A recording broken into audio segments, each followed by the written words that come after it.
text doesn't remember as well as both Ari and I do, but Ari was walking across the street with Xavier on that October day.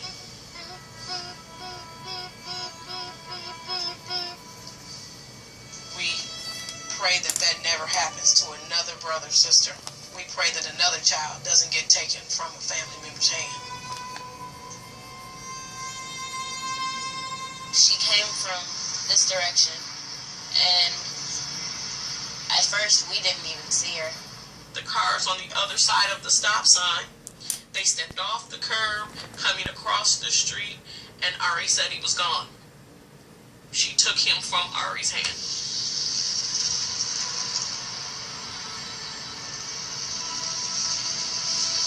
She was not only speeding in the school zone, but she had also run the stop sign because she was texting.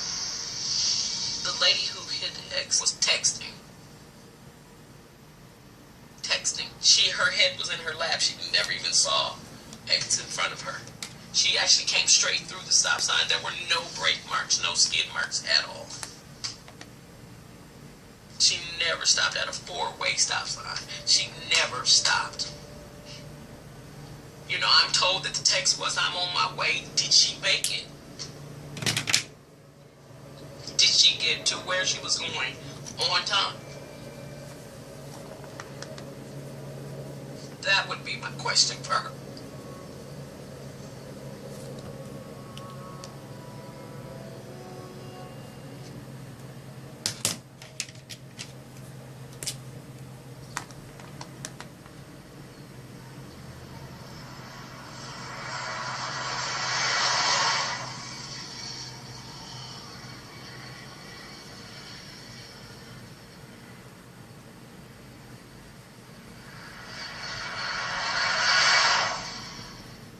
I feel like it was just a dream.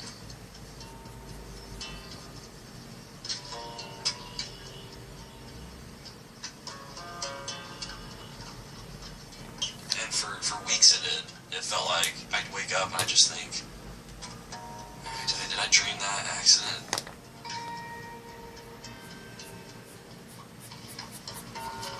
I'm just a guy, you know, I'm just a young guy, I got a wife, you know, a daughter on the way. I'm just a guy. This couldn't happen to me. That can't be real. You know, I had to have just dreamed that.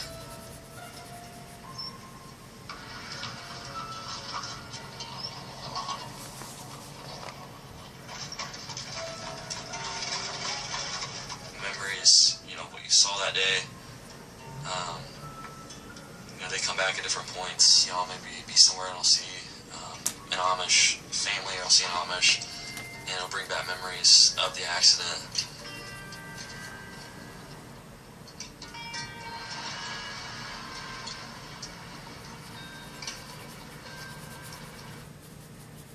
This was the last text message I sent before I caused an accident that killed 3 people.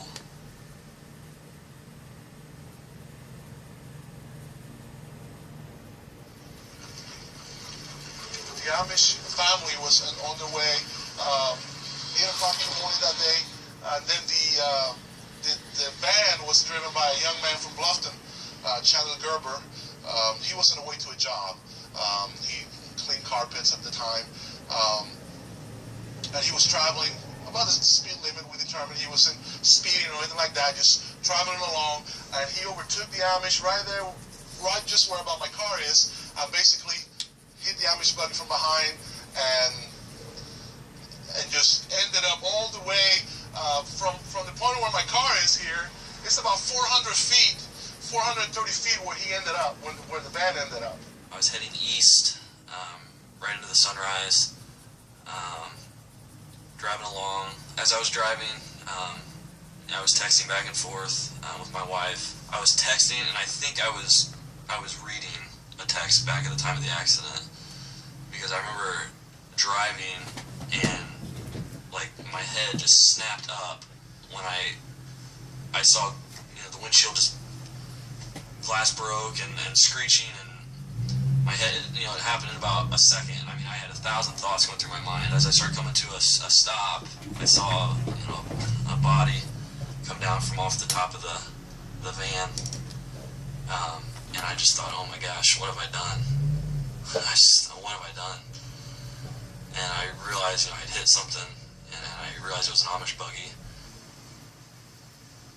I jumped out of the van, totally silent outside the van. At that second in time, there was nobody else coming or going. I walked around back, and I looked in the ditch, and there was bodies just laying there. It was just silent. It was just quiet. The only sound I heard, the only thing I saw moving was the horse. It was severely wounded. It was just kind of moving around on the ground a little bit. Remember, the mother was laying, I believe it was face down on her hands and knees, like she had been sitting on a chair. And it just, like, the force just hit her, and she just didn't have time to move. She was just sitting in that same position on the ground. And I just remember staring, and nobody else was around, just me and the family that was laying in the ditch, and the horse, and just silence. You got all kinds of chaos here. This is the van that was driven by Chandler Gerber. As you can see, the front of the vehicle is just totally smashed here. He was devastated. He was crying. He was just almost in a panic mode. I knew that I had been texting and driving. I knew that I had been, around that time, involved with reading my phone or texting or what have you. I was hysterical. I think I was probably in shock. I was sitting in a van in the passenger seat, taking in, as far as I could see straight ahead, just lights and sirens and people. And I saw a hearse drive by. And so, right then, I just had this sinking feeling that there was at least one dead person. They took two young children. It was a 3-year-old and a 5-year-old. They took a 17-year-old son. I saw the youngest of the children, 3-year-old Enos.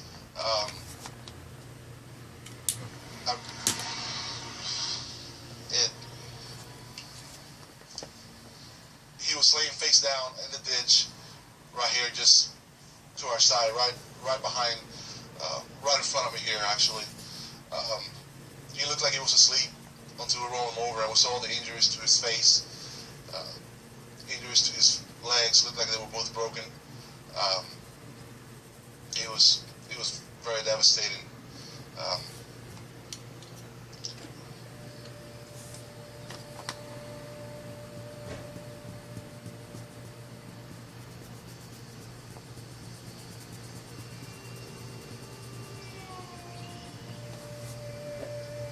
Shortly after the accident, it was pretty rough.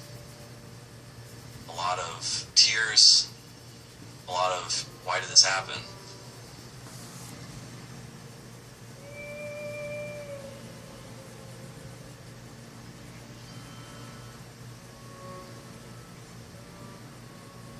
This note was from Martin Schwartz, the father of the children that had passed away from my accident. It says, "Dear ones, trusting in God's ways, how does this find you? Hope all in good health and in good cheer. Around here, we're all on the go and try to make the best we can. I always wonder if we take enough time with our children. Wishing you the best with your little one in the unknown future. I think of you often. Keep looking up. God is always there. Sincerely, Martin and Mary Schwartz."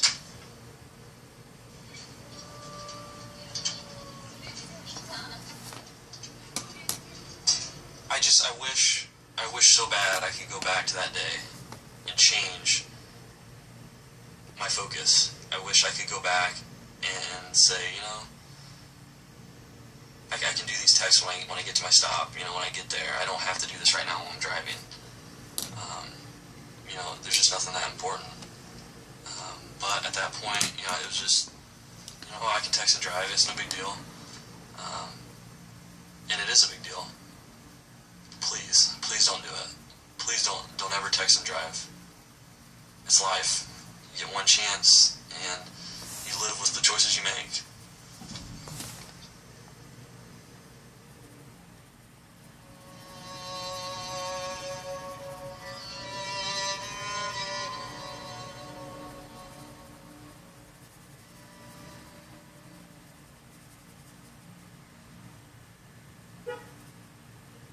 She has no life, really. Her balance is off. Her arms don't work very well.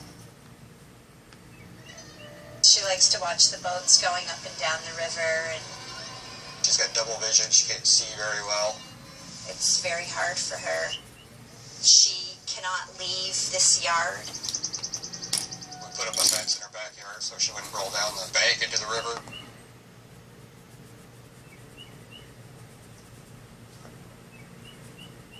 She loves feeding her bird, taking care of the wildlife that comes around. She had her life planned. She was always planning everything. Now she can't plan anything because she can't remember anything. Debbie was very active, outgoing. She worked 60 plus hours a week. She held a very good position, traveling all over the world, going to Istanbul, Turkey, traveling to France, and loving working for her job, and they love Debbie very, very much. Now she is dependent on everybody, myself, my brother, friends. She cannot go into the front of the yard by herself because her vision.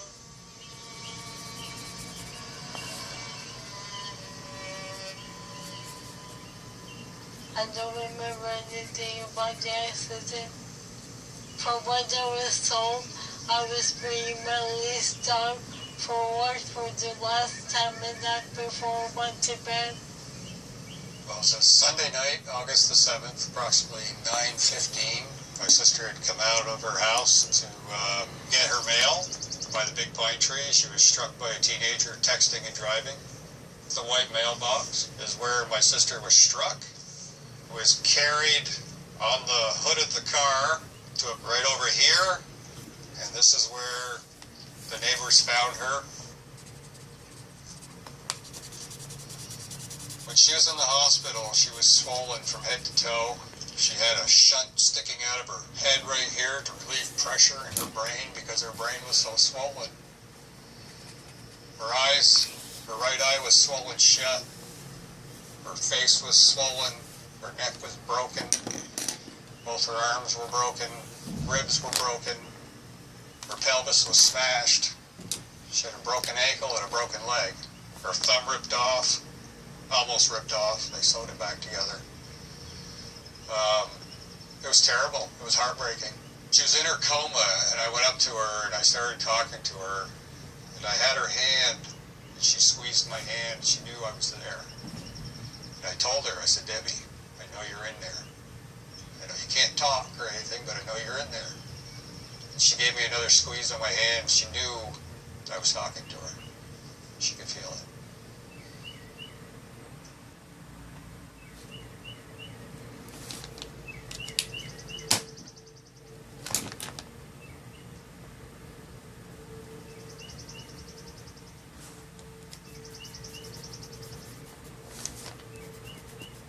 Her sentence was 30 days in jail.